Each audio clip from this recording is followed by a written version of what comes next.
मित्रों, आपने भी कभी अपनी आंखों के सामने किसी की मृत्यु होते जरूर देखी होगी और वहां मौजूद लोगों को यह भी कहते सुना होगा कि अब इसके प्राण निकल गए हैं और इसकी मृत्यु हो चुकी है। परंतु क्या आपने कभी ये जानने की कोशिश की है कि आखिरकार ये प्राण अर्थात आत्मा शरीर से कैसे बाहर निकलती है? यदि नहीं तो कोई बात नहीं, हमारी आज की इस वीडियो में आपको इस प्रश्न का उत्तर जरूर मिल जाएगा, जिसका वर्णन गरुड़ पुराण में किया गया है। मित्रों, जैसा कि आप सभी जानते ही हैं, मृत्यु मनुष्य के जीवन का वो कड़वा सच है जिसे बड़े से बड़ा ज्ञानी भी स्वीकार नहीं करना चाहता, जबकि वह जानता है कि एक दिन सभी की मृत्यु होना तय है। और जो मनुष्य इस सच को स्वीकार कर लेता है वह बुद्धिमान कहलाता है।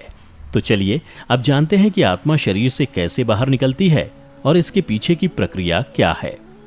गरुड़ पुराण के 9वें अध्याय में वर्णन किया गया है कि मनुष्य के मुख, दोनों नेत्र, दोनों नासिका रंध्र तथा दोनों कान, ये 7 ऐसे छिद्र अर्थात द्वार बताए गए हैं जिनमें से किसी एक द्वार से सुकृति अर्थात पुण्यात्मा के प्राण निकलते हैं। अपान अर्थात गुदा से बाहर निकलने वाली वायु से मिले हुए प्राण जब पृथक हो जाते हैं तब प्राण वायु सूक्ष्म होकर शरीर से बाहर निकलती है। इसके अलावा यदि आपने कभी ध्यान दिया हो तो मरते हुए व्यक्ति के सबसे पहले पैर ठंडे पड़ते हैं, उसके बाद घुटने के नीचे का हिस्सा। ऐसे करते करते उस व्यक्ति का पूरा शरीर ठंडा पड़ने लगता है, मानो जैसे ऊर्जा सिमट रही हो, और अंततः ये संपूर्ण चेतना सिमटती हुई एक चक्र पर आकर एकत्र हो जाती है, जिस चक्र पर आप सबसे ज्यादा जिए हैं। जैसे कि ध्यानियों की ऊर्जा मुख्य रूप से ज्ञान चक्र से निकलती है, और इसके विपरीत जो लोग अपनी पूरी जिंदगी ध्यान से दूर रहे हैं और जिन्होंने अपना संपूर्ण जीवन खान पान और सांसारिक सुख के लोभ में ही बिता दिया हो, ऐसे मनुष्य के प्राण मणिपुर चक्र से निकलते हैं। वहीं ऐसे मनुष्य जिन्होंने अपने पूरे जीवन में केवल संभोग के बारे में ही सोचा है, ऐसा मनुष्य अपने अंतिम समय में इसके बारे में ना सोचे, ये तो संभव ही नहीं। परिणाम स्वरूप ऐसे व्यक्ति की ऊर्जा मूलाधार चक्र से बाहर निकलती है। इसी के साथ जिन मनुष्यों का संपूर्ण जीवन ज्ञान के इर्द गिर्द बीता हो, ऐसे मनुष्यों की ऊर्जा गला चक्र अर्थात विशुद्ध चक्र से निकलती है। ऐसे ही जो मनुष्य अंतिम समय में अपने इष्ट या गुरु को याद करते हुए प्राण त्यागते हैं, उनकी ऊर्जा आंखों से निकलती है। और अंत में वो मनुष्य आते हैं जिनकी ऊर्जा सहस्त्रार चक्र से निकलती है। ऐसे मनुष्यों को बहुत ही भाग्यशाली माना जाता है, क्योंकि शरीर त्यागने के सबसे उचित मार्ग माने जाने वाले सहस्त्रार चक्र से निकलने वाली आत्मा को सीधे मोक्ष की प्राप्ति होती है। इसी के साथ प्राण निकलने के संदर्भ में और भी बहुत सी बातों का वर्णन गरुड़ पुराण में मिलता है, जिसके अनुसार प्राण त्यागने के समय मनुष्य को अन्न शन त्याग अर्थात अन्न और जल का त्याग करना चाहिए, और यदि वह विरक्त आसक्ति रहित द्विजन्मा हो तो उसे आतुर संन्यास लेना चाहिए।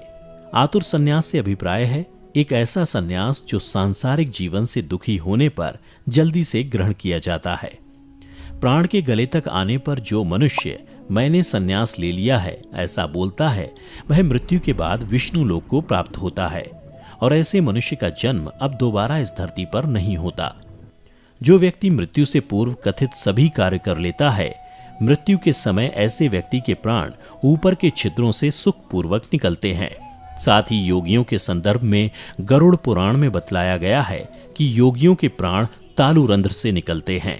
गरुड़ पुराण में शरीर से ईश्वर रूपी प्राण वायु से निकलने के बाद उस शरीर की तुलना एक ऐसे वृक्ष से की है जिसका आधार न होने के कारण वह गिर गया हो।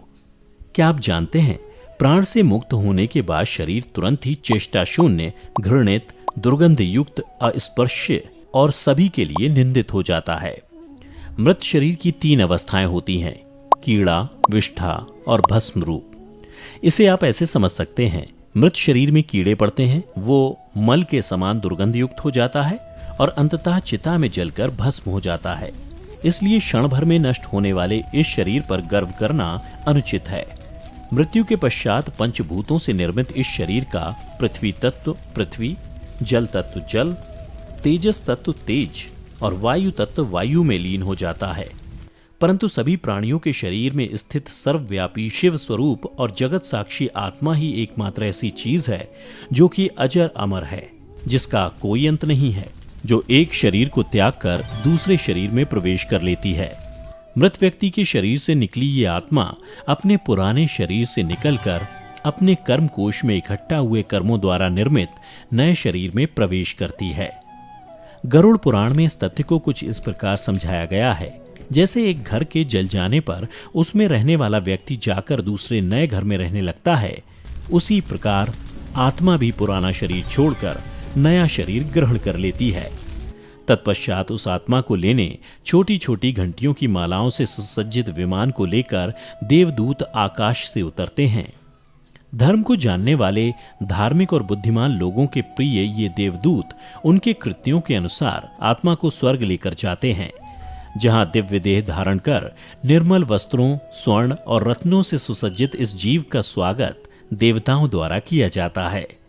गरुड़ पुराण में इसके अतिरिक्त कुछ विशेष परिस्थितियों का भी वर्णन किया गया है, जिसके अनुसार वे व्यक्ति जिनकी मौत अचानक या फिर हिंसात्मक तरीके से होती है, ऐसे व्यक्तियों की आत्मा इन सब से कुछ अलग तरीके से अपना शरीर छोड़ती है। इसी के साथ ऐसे व्यक्ति जिनकी मृत्यु लंबी बीमारी के बाद होती है, तो इस दौरान उनके शरीर की ऊर्जा का क्षय तब तक बहुत कम हुआ होता है। इसी कारण ऐसी आत्मा शरीर छोड़ते समय काफी दुविधा में होती है।